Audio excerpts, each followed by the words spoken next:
Our second panel will focus on harm to parrots in captivity and will be facilitated by Dr. Anthony Pilny. Dr. Pilny is a veterinarian and the medical director and director of education programs at the Arizona Exotic Animal Hospital. Thank you very much for that introduction and for playing that video to lead into my my discussion. As said, the next section that we're going to be discussing is harm to parrots in captivity.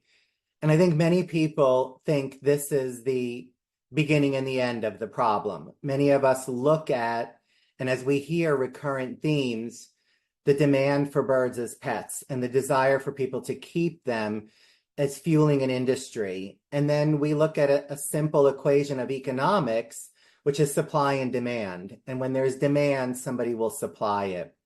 And so we look at some really unique challenges, and harm to parrots in captivity is an area where most of us are more familiar. I know many of you on the call, I recognize some names and know some of you personally, but those of us in rescue, those of us working in sanctuaries, those of us in the veterinary profession working with birds, and many of us that are just bird owners that are all coming together because of how important this topic is. And to most of us, I mean, bird lives really matter. So I'm grateful and I commend all of you for being here. And I thank you for the opportunity to spend some time speaking today. This session will go like the initial session, but you can see the ties into how birds in captivity tie to harm in the wild. So this is really the big issue. This is the problem we're facing. You know, pets are more popular than ever. And we know that especially since the COVID pandemic, even more people wanted birds and people wanted companions. And unfortunately, many of those were not kept past the pandemic. And it led to issues of increased pet ownership and what we deal with, which is the increase in nowhere for them to go.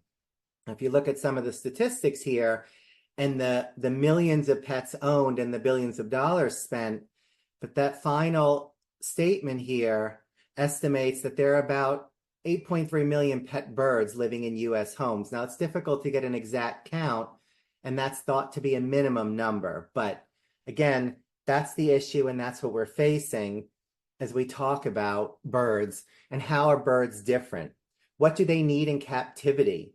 Well, we've already established that their captive care requirements can't be met, that even with our best efforts, we're going to fall short. And this is probably too complex for the majority of pet owners. Now, there are people who talk about going above and beyond to provide the right and the best care for their pets. But again, it may be too complex for most people. Can we recognize pain and suffering? Can we honestly evaluate quality of life? Do we have the skills and abilities and the knowledge to really understand how much these birds are suffering when they're kept as pets and kept in captivity? What about access to veterinary care and the lack of that? I noticed somebody in the chat put a comment about needing more avian vets, which is something we hear about. And that's the area that I work in. But, you know, that is a separate issue from the captive needs and the captive care and what's missed with a lot of these birds. Our knowledge base, our abilities to care for them and providing what they need make these unique challenges and why birds are so different. Again, we'll hear a lot of recurrent sort of facts and comments and subtopics as we get through this summit. But I always like to remind everyone, this is the largest population of captive wildlife. These are wild animals, and many of us, like myself, very strongly believe wild animals belong in the wild. If those videos that were just played before this session started got to any of you, many of you like me sitting here bawling my eyes out, it hits in the heart, and it's what we feel, and it's why we're all here, and it's what we need to stop. These are captive wild animals, and they don't belong in our homes, and they should not be pets. They're not domesticated. People try to convince us of that. They're not domesticated animals, and their behavioral needs, even when bred and raised in captivity, remain intact and are often unmet.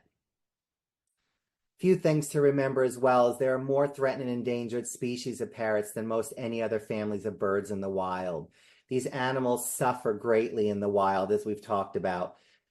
Ecosystems, damage to people, nature, surrounding areas, just the concept of burning down a field to poach those baby birds is destroying the environment in an attempt to meet this demand. So we are in a crisis. And I know some people may react to that word because it sounds very extreme. And we think about what actually defines a crisis. But anybody on this call and anybody listening to the information today and tomorrow should understand this is a crisis. In the past, we've often heard the terms tragedy. We've heard just some extremes of this, and we're seeing significant issues relating to captive care and welfare. When we try to think about positives, we're all here because there is an increased interest and concern for parrots being kept in captivity. We're all here because we want to do something about this. We're here because we need to take action. We need to educate. We need to spread the word. And summits like this are one of the best ways to start doing that. We have a better understanding of biology and behavior. I mean, you saw from those videos, there's nothing more beautiful than seeing birds in the wild where they belong, seeing these parrots free. But the more we know, the more we can understand what welfare is and how it's compromised and lead the fight towards better understanding. Most of us that have birds or are around birds know there are significant aspects of behavior that are denied in captivity.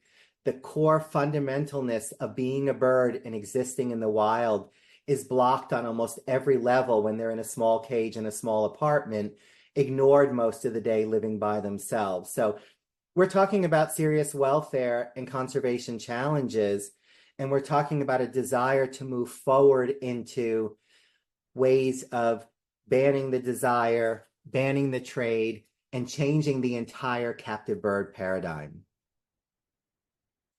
A note on conservation, and just a reminder, the Wild Bird Conservation Act in 1992 banned the importation of many species of captured birds.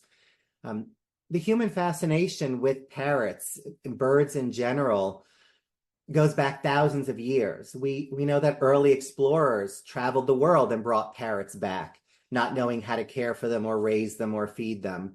People have kept birds. If you look through art history, you'll see parrots in Renaissance paintings, and you'll see birds, as Laura Kim mentioned, in places they never existed before. They've been moved all around the world, but we banned the importation of captured birds, and many people think that fueled the need for captive breeding. Many people think this might be around the time that the boom in aviculture came about. This was the time where supply and demand changed, and somebody needed to meet that demand.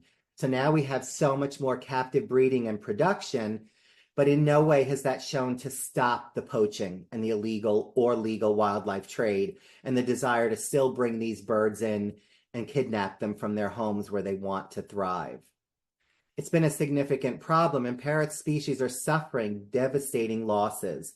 We heard from our first speaker about the populations in Mexico, the number of birds that are endangered, that are threatened, habitat loss. Somebody in the chat wrote earlier, if this continues, we're going to lose these birds. Future generations won't have them.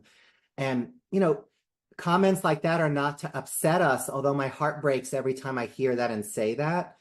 But they're the facts of what we're dealing with here. And in order to get people to understand this, we have to work with an emotional but fact-based sharing of information.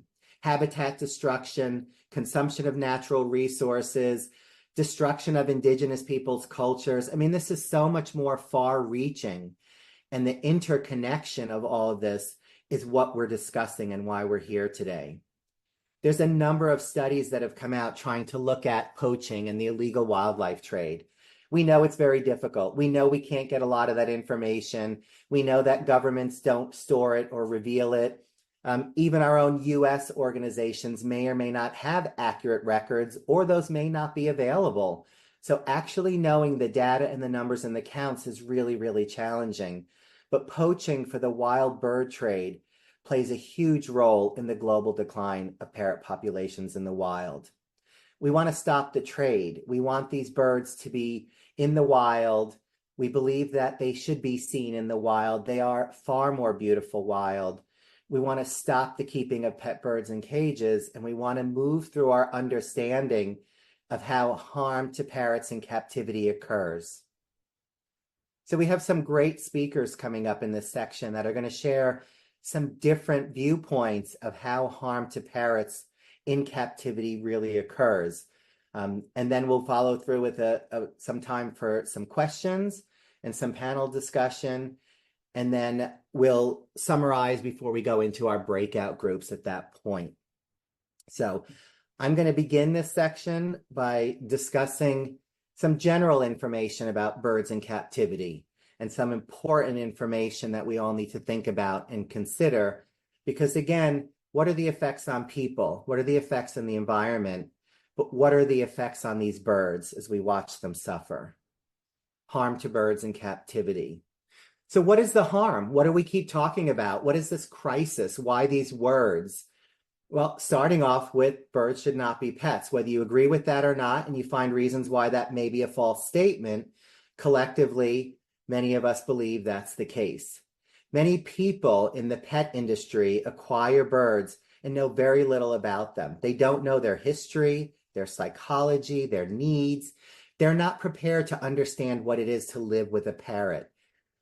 It's shameful in some ways, and it's sad when we hear about impulse buying, or I, as a veterinarian, will sometimes ask somebody with a new pet bird, why did you get this bird? It was beautiful in the pet store, and I thought I would like to have it, never having considered own one before. Or I didn't like how it was in the store, so I bought it to rescue it. You know, the stories go on, but honestly, most people don't know enough about them to really even care for them and meet their needs. They're also not informed about the considerable fiscal, physical, emotional commitment to provide lifelong care to a highly social species.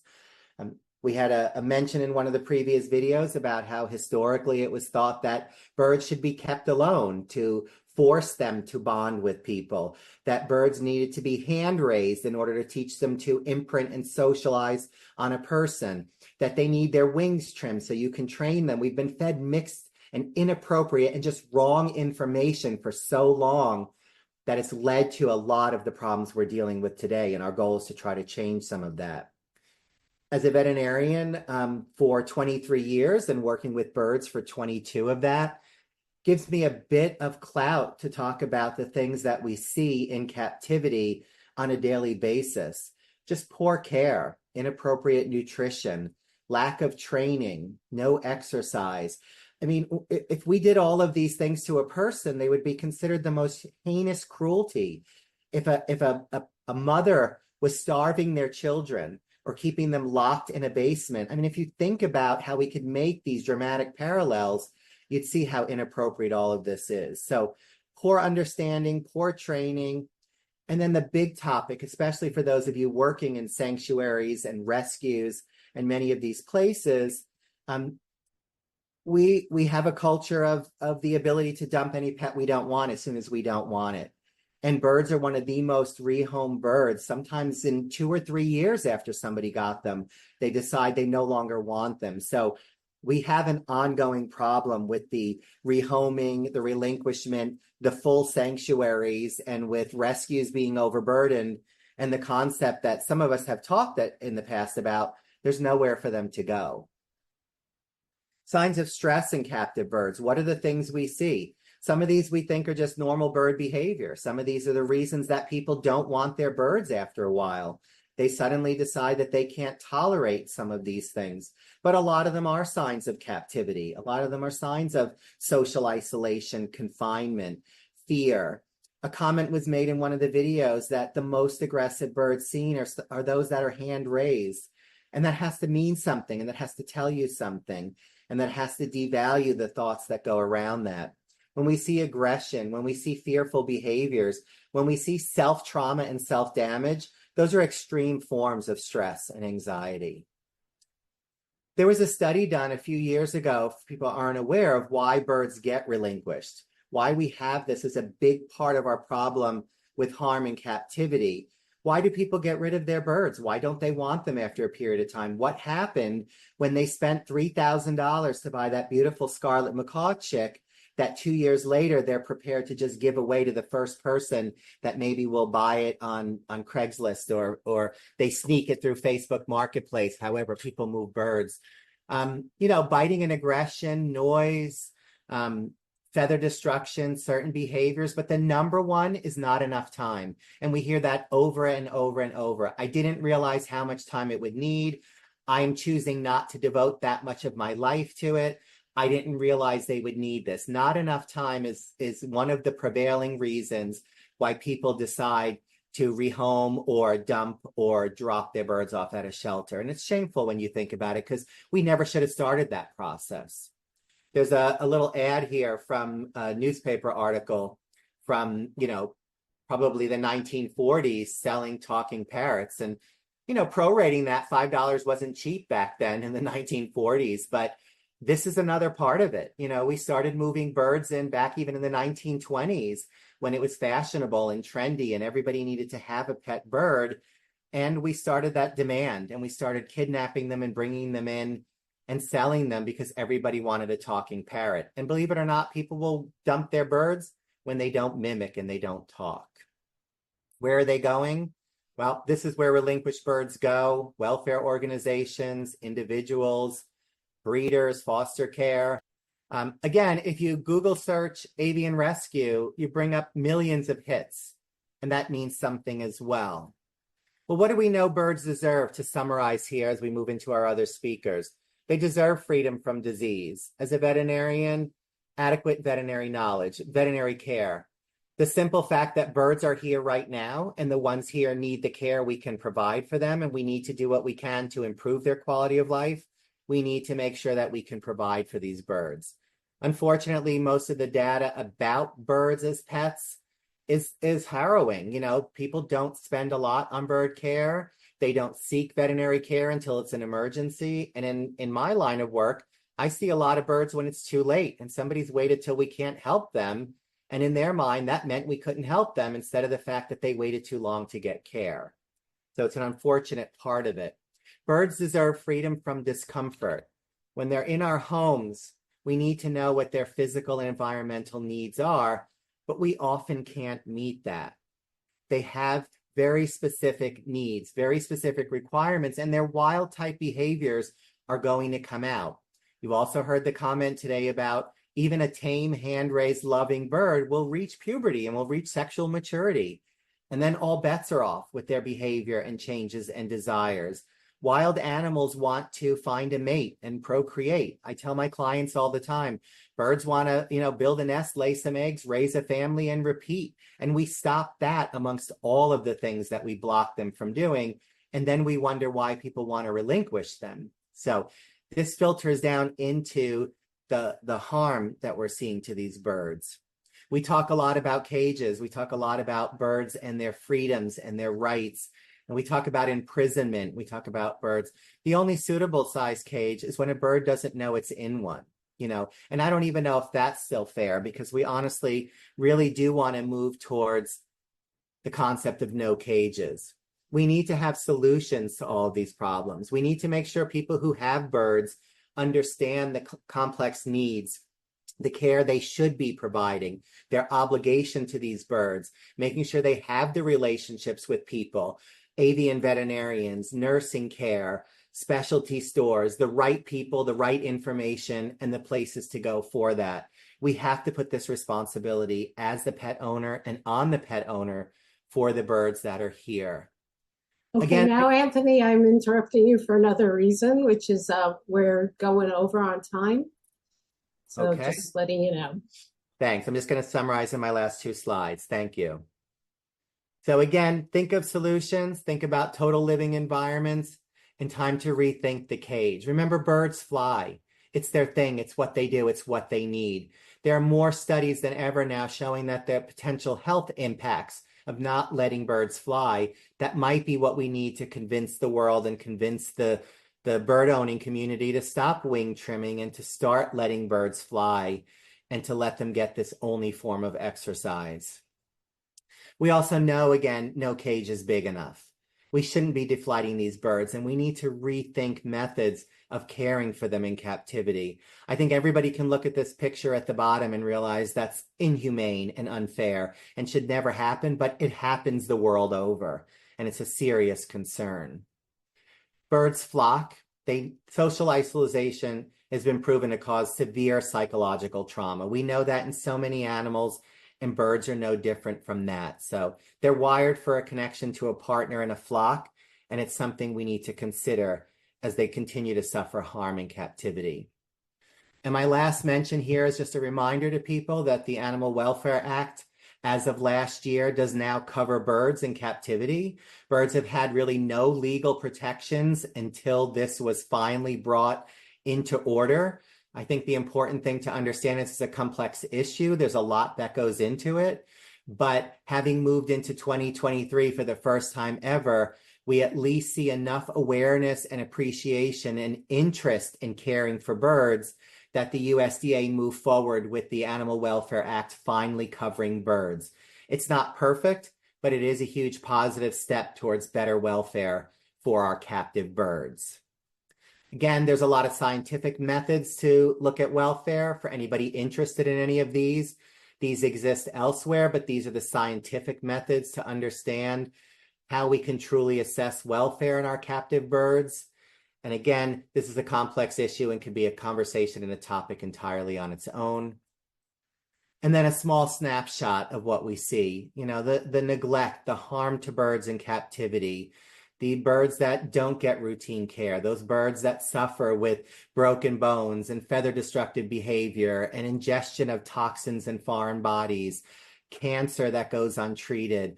Unfortunately, it may just be a small snapshot, but it illustrates the concept of what we're dealing with when we talk about harm to parrots in captivity. These animals are not free to decide. They don't have free will. They are restricted. Their lives are, in many, many ways, immeasurably reduced. And with a loss of respect, they lose a lot of that. And it's unfortunate that we take away the free will of these birds. Thank you for your attention. I appreciate that. Our first speaker, Diana's a wildlife veterinarian in Paraguay. She's head of a reintroduction project for the blue and yellow macaw, and she's a member of One Earth team assisting in the rehabilitation of confiscated parrots. And we'll turn it over to Diana. Bueno, la verdad, muy impactada con todo lo que vimos ya desde que empezaron las presentaciones. Yo voy a hablar un poquito más de todo eso que vimos y voy a traerles una realidad que es la realidad de Paraguay, porque yo soy veterinaria de Paraguay, como dijo. Bueno, los puntos clave sobre bienestar que tenemos que saber viendo la vida de los loros silvestres y la vida de los loros mascota, y quienes trabajamos con loros silvestres sabemos que ellos tienen mucha actividad. 50% del día se pasan volando y buscando alimentos y forrajeando. 30% del día ellos están jugando con los miembros de su bandada y están interactuando entre ellos. Y 20% del día están descansando y acicalándose. Sin embargo, los loros mascota o los loros en cautiverio pasan 5 al 10% del día comiendo, porque es a veces solamente el momento donde se les acerca la comida. Pasan 5% del tiempo jugando con miembros de la bandada, muchas veces están solos y los miembros de su bandada son los humanos, que no les dan mucha atención. Y pasan 30% del tiempo descansando y acicalándose. Pero acá falta un enorme porcentaje de tiempo para cubrir el día, y es que ellos pasan 55% del día aburridos. Entonces esto es lo que lleva a muchos de los problemas que recién se mencionaron. ¿Y qué pasa en Paraguay específicamente? Y esta es una de las imágenes que ya se mostraron anteriormente. Pero en Paraguay los loros están en todas partes. Como dijo Kurt en el panel anterior, Paraguay es un lugar que tiene mucha biodiversidad, tiene muchos loros. Entonces, son comunes. La gente a veces los ve y como son comunes dicen, hay muchos. Tenemos 24 especies de loros. La ley en Paraguay permite la tenencia de loros mascota. Uno tiene que registrarles y ya está legal. No hay muchos veterinarios para loros, como ya se mencionó también anteriormente, y acá es impensable tener una certificación, un veterinario con especialización de un colegio americano o europeo. Eso no existe. La mayoría de las casas con loros tienen uno solo, entonces hay muchos problemas de relacionamiento y problemas de estrés por causa de que están solos y deberían estar en grupo. Y como ya dijeron también anteriormente, hay muy poco bienestar. Entonces, esta es la situación de la mayoría de las casas acá en Paraguay y así le tienen a sus loros. Entonces se puede ver que hay acá una sola percha, el comedero está sucio, la jaula es chica, el loro no está haciendo prácticamente nada, acá está sucio, esto es la misma situación, esto es de metal. Muchas veces en el invierno a mí me tocó ver loros que están en el frío en un posadero de metal y ese posadero debe estar muy frío y lo mismo en el calor. Ese metal debe estar muy caliente porque acá las temperaturas son muy altas, entonces sufren aún más. Acá vemos otros, pero siempre lo que se repite en todos es que están solos. Aquí el agua está sucia, aquí hay girasol, generalmente las personas dan de comer solamente girasol en algunos casos, en otros casos le dan comida de humanos, le dan fideo, le dan maní, le dan muchas frutas y la dieta es muy diferente a la dieta que ellos consumen en vida libre. Algunos problemas de salud que vemos eh, en la práctica veterinaria son los relacionados a este estrés excesivo. Se arrancan las plumas, inclusive llegando a la mutilación. Muchas veces en Paraguay, dependiendo de los lugares, no hay ni siquiera forma de saber si esto es a causa de alguna enfermedad sistémica o es puramente comportamental, porque de vuelta hay pocos veterinarios que puedan entender sobre la medicina de aves. Vemos también casos así que pueden ser deficiencias nutricionales o pueden ser problemas neurológicos. No tenemos medios para diagnosticar. Si esto, por ejemplo, fuera Newcastle, no tenemos cómo diagnosticar, no hay acceso a diagnósticos. Vemos ejemplares así que un día la persona dice que ya no le puede tener y dice que esto apareció el día de ayer, cuando que sabemos que esto es algo crónico que probablemente lleva muchos meses para instalarse. Entonces, este animal vivió siempre sobre este posadero, tenía problemas para posarse, tenía mucho dolor en las patas y bueno, le pudimos sacar el tumor, pero el animal igual tenía muchos problemas. Esto es lo que vemos siempre como veterinarios aquí. Además de eso, también, como dijo Kurt, Paraguay carece de muchos controles, entonces el tráfico acá es muy fuerte. Esto es lo que vemos en trabajos de vida libre que se hacen monitoreando pichones y vemos también cuando son saqueados y encontramos la evidencia. Acá vemos una noticia de cuando fueron incautados por las autoridades. Y muchas veces vemos esto, ¿verdad? Los traficantes tienen que echar los nidos y la mayoría de los pichones muere en ese proceso. Además de eso, yo hice unos recortes de grupos de WhatsApp donde están comercializando estos loros y el grupo la comercialización es abierta, ¿sí? Acá se puede ver inclusive el número de teléfono de las personas que estaban comercializando. Acá vemos una especie que es el loro cara amarilla, Lipiopsita santops. Vemos también guacamayos. Ellos comercializan abiertamente y realmente no hay em, mucha sanción, no hay muchos controles para esto. Y cuando llegan estos animales que sí pudieron ser parte de una incautación, de un decomiso por parte de la autoridad, llegan de esta forma. Llegan muy sucios, en malas condiciones, muy flacos, llegan con mucho miedo, se puede ver en esta foto, llegan con algunos problemas por el manejo que tuvieron, a veces pierden los dedos, a veces están tan deshidratados que a un pichón así de tan pocos días hay que hacerle procedimientos muy invasivos y que también, aparte de todo el sufrimiento que vivieron, le producimos más sufrimiento todavía, ¿sí? Esta es una vía intraósea, es para hacerle fluidos y es porque el animal estaba deshidratado. Y por si eso no fuera poco, a veces las personas que venden piensan que el loro no es lo suficientemente lindo. Esto es un ñandai, debería tener la cabeza negra. Y acá están desteñidos con agua oxigenada. Como pueden ver en estas fotos, a veces llegan con la piel también toda quemada por el agua oxigenada. Y hablando un poco de bienestar, cuando las autoridades sí hacen su trabajo, muchas veces yo miro estas fotos y pienso que inclusive cuando hacemos el trabajo de confiscar o de incautar, no pensamos en el bienestar. Imagínense estas aves acá siendo capturadas de esta forma, tampoco tienen bienestar en ese momento de la confiscación. La captura es muy brusca, no se tiene mucho en cuenta el bienestar animal, tampoco en estas situaciones.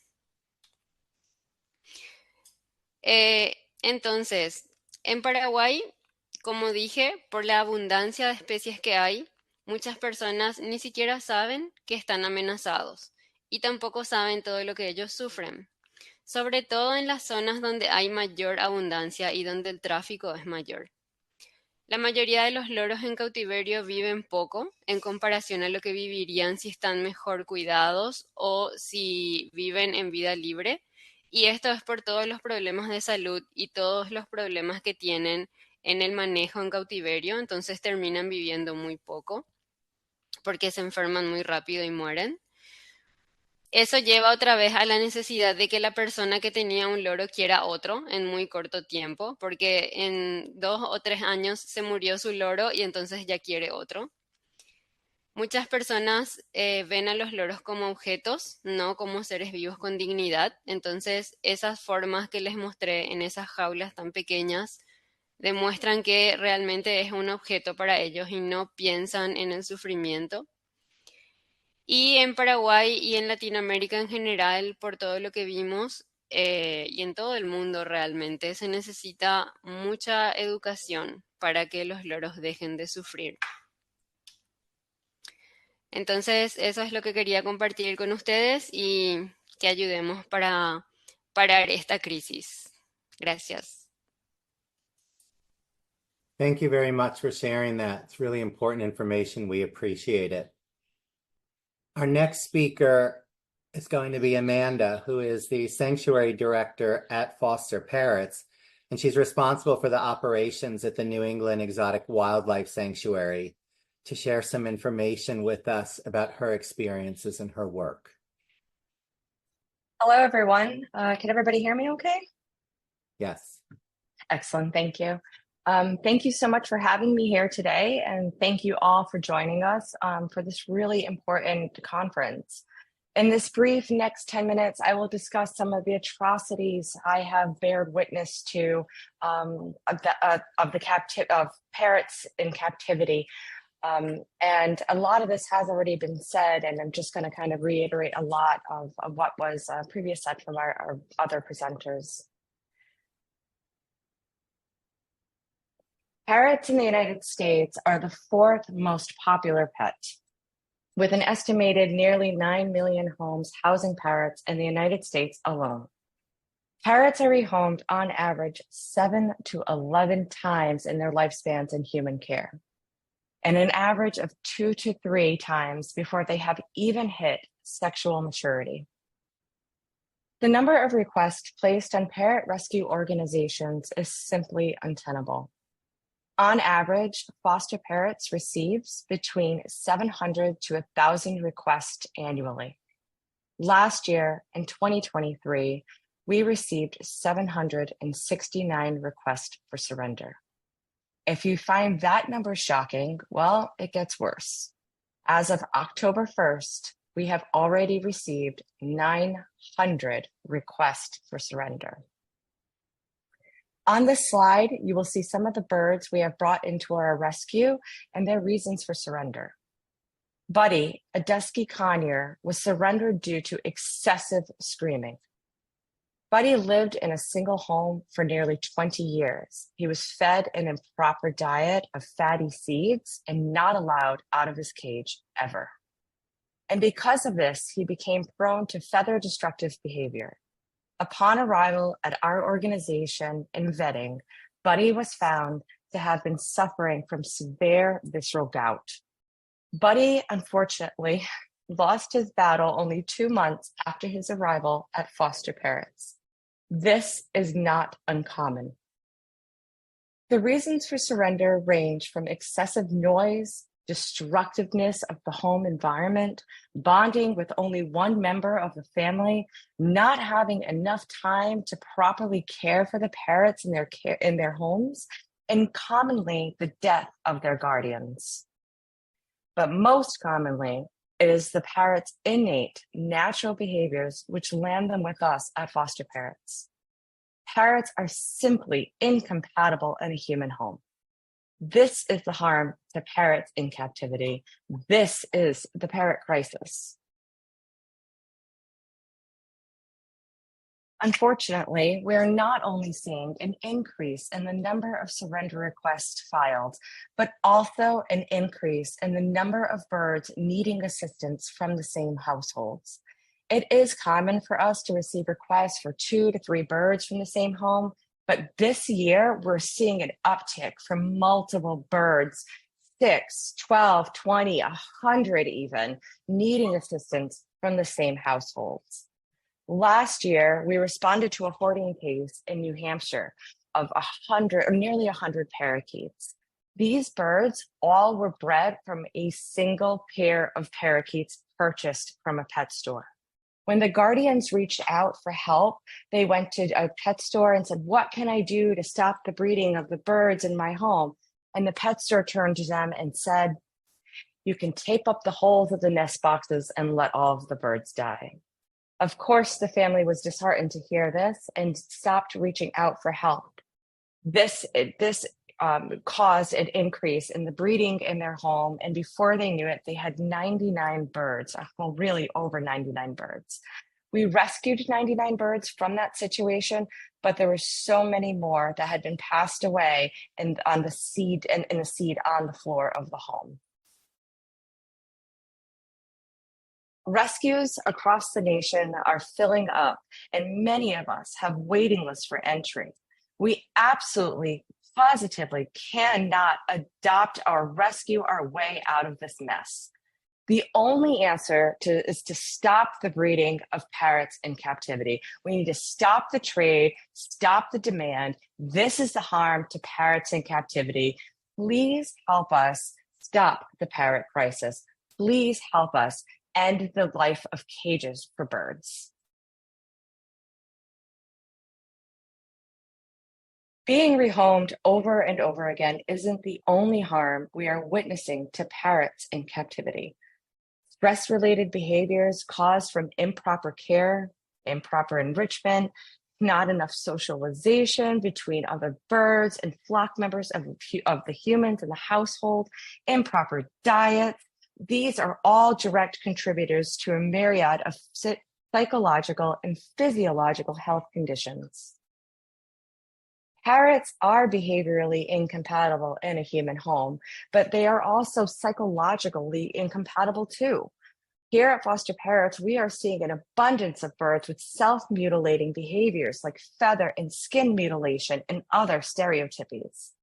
Many of these behaviors are anxiety-driven and become habitual, making them incredibly difficult to break. This, again, is the harm to parrots in captivity, and this, again, is the parrot crisis. In addition to the psychological harm captivity inflicts on parrots, we are also seeing systemic harm to their body systems. We've taken a creature who should be flying miles and miles a day and have taken them and locked them into a 2-foot cage, if they're lucky. Captive parrots are sedentary, often with diets high in fat and unusable calories. This translates to heart disease, atherosclerosis, liver disease, and cardiac disease. All of these are extremely common reasons for the death of parrots in captivity. Even with a well-researched diet and plenty of out-of-cage time, the diet and exercise that we humans can offer can never, ever come close to being able to replicate their intended life and their intended needs. Parrots are flying machines. They have larger hearts relative to body ratio. They have hollow bones to make them virtually weightless and aerodynamic feathers to help them fly. When we remove the one defining activity that was clearly nature's evolutionary objective, the unavoidable outcome is a systematic breakdown. This is the harm to parrots in captivity. And again, this is the parrot crisis. Pet retailers and the breeding community and organizations that promote the idea that parrots are pets are complicit in the suffering and death of millions of parrots every year on a global scale. We are urging you to stop. We are urging you as a community to help us stop this pet trade. There can be no compromise in this, as they are the primary contributors to this parrot crisis. Parrots are wild animals who were never intended for life under the confines of a human care. Parrots are clearly suffering in captivity, and until we stop buying, until we stop breeding, and until we stop selling parrots, the suffering of parrots is going to continue. This suffering is felt by all parrots in captivity, despite our best efforts to care for them. We cannot replicate the wild, natural lives parrots were meant to have. We cannot replicate this in a captive setting. This suffering is felt by not only the parrots in captivity, but animal care rescue workers, conservationists, activists, and veterinarians dedicated to the protection and the advocacy of parrots. I implore you all today to help us end the suffering of parrots, help us end captivity, help us end the parrot crisis, and help us spread the word that there should be no more birds in cages. Thank you all for joining us today.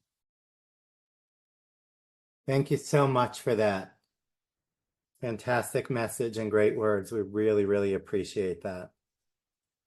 Our next speaker will be Liz Cabrera, who will be speaking to us from her role overseeing World Animal Protection's U.S. campaigns protecting wild and farm animals from abuse.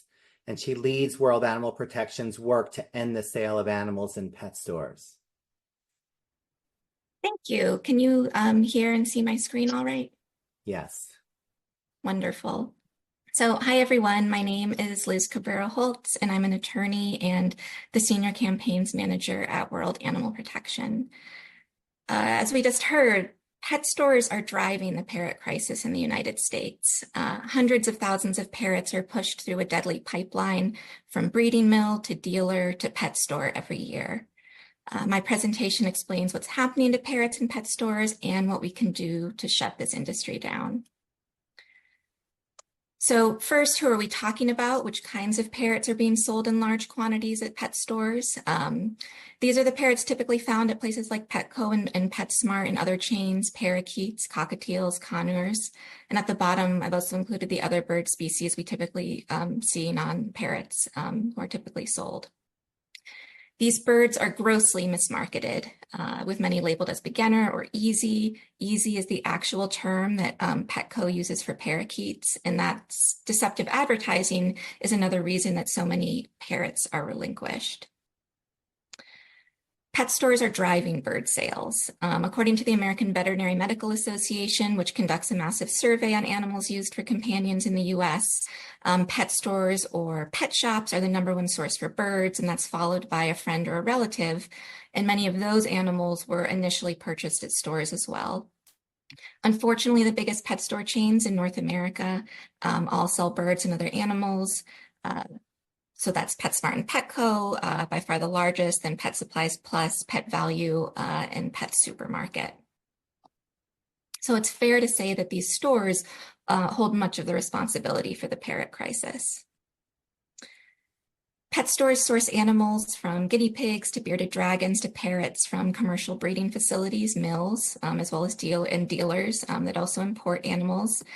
These mills are just like puppy mills, but with other species. They breed large numbers of animals in low welfare conditions. The goal is to produce as many animals as cheaply as possible. Both undercover investigations from PETA and government inspections by the US Department of Agriculture have uncovered extreme suffering, such as decomposing animals among living animals, cannibalization, animals unable to access water, severely injured and ill animals with open wounds, missing limbs, scabbing, diarrhea, and eye abnormalities. And this is true for species across the board. But turning our focus to parrots specifically, these birds are coming from mills where thousands of birds are being held in rows of barren cages without adequate enrichment or veterinary care. These parrots are being farmed. They don't come from living homes where people are caring for each individual bird. They're coming from, the equivalent of factory farms. Now, until recently, the USDA did not even regulate bird mills. As we heard from a previous speaker, we now have new regulations for birds in commerce. So now many of these bird mills are licensed, and we can see how many birds they have, which kinds of birds, and the inspection reports online. So this is a screenshot of a recent inspection report. This is a mill in Oklahoma that has 2,000 parakeets. They were recently cited by the US Department of Agriculture for keeping birds in an extremely hot barn. Inspectors found a heat index of 110 degrees. There were multiple dead birds inside the barn, and other birds were visibly in distress. These mills are huge, particularly the parakeet mills. These mills tend only to breed parakeets. Sometimes you see mills with multiple species, and they breed them in the thousands. So one hot spot for parakeet mills is central Oklahoma.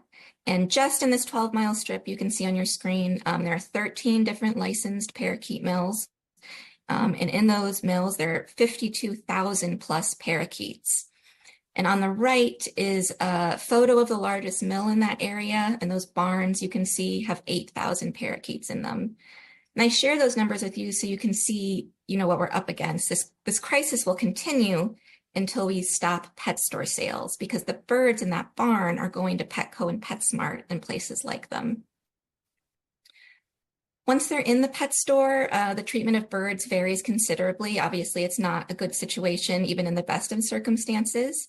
But I wanted to share one bird's story. Little Buddy was a 1-year-old black-capped conure who died shortly after leaving a Petco in Madison, Alabama. She looked really ill. Multiple customers had complained for weeks that she looked sick, but the store wouldn't take her to an avian vet. Eventually, a necropsy was done, and it had been determined that obviously she had been ill for some time with chronic weight loss. Interestingly, according to the documents that Petco provided with the bird, Little Buddy was born at Sun Pet, which is a notorious animal dealer and Petco supplier where countless animals from hamsters to birds have suffered and died. On the right of your screen is an investigative article from Vice News about how poor working conditions at PetSmart are killing animals. This was a report my organization, World Animal Protection, participated in, but it was led by actually a labor rights group called United for Respect. PetSmart employees have shared how they were, they requested sick animals be taken to the vet, but they were denied because they said it wasted money. Or told it was wasted money, how insufficient staffing is leading to these freezers of overflowing freezers with dead animals, and that's the photo you see, and more. So I know I've just shared a lot of distressing information, but there are things we can do. I believe this is a solvable problem, at least this piece. So we're taking two approaches here. First, you can campaign directly against pet stores like PetSmart and Petco and ask them to stop selling birds, or, our campaign includes all animals. These photos are from a 2022 action where we had people deliver packets to PetSmart stores across the country asking that they stop selling animals. We had a mobile truck also circling PetSmart's headquarters in Phoenix. And we have an ongoing postcard campaign where you can sign up and I'll mail you postcards, and then you mail them to headquarters and stores asking them to stop selling animals. Next, and what I'm most excited about, are the retail pet sales bans. More than 400 cities and 7 states have banned the sale of dogs and cats and sometimes rabbits in pet stores. But most animals sold in pet stores today are not dogs and cats. They're small mammals like guinea pigs and hamsters. They're reptiles like bearded dragons and red-eared sliders, which is a kind of aquatic turtle, amphibians, fishes, and of course, birds. So expanded retail pet sales bans ban the retail sale of all of these animals. So far, there's 3 cities with full or nearly full bans. Cambridge, Massachusetts passed the first in 2017 that banned the retail sale of mammals, birds, reptiles, amphibians, and arachnids. Tarantulas are often sold at these stores. Washington, D.C., which is where I'm from, they passed a similar law in 2022. And then Arlington, Massachusetts passed an almost identical law in 2024, but instead of arachnids, they included fishes, which is amazing considering the extent and number of fishes abused in the aquarium industry. Then around 13 other cities have retail bans on species other than dogs, cats, and rabbits. You might have seen in the news recently that Boston, New York City, in the last year banned the sale of guinea pigs. And then Ferndale, Michigan, for example, banned the sale of birds, ferrets, frogs, reptiles, rabbits, or rodents.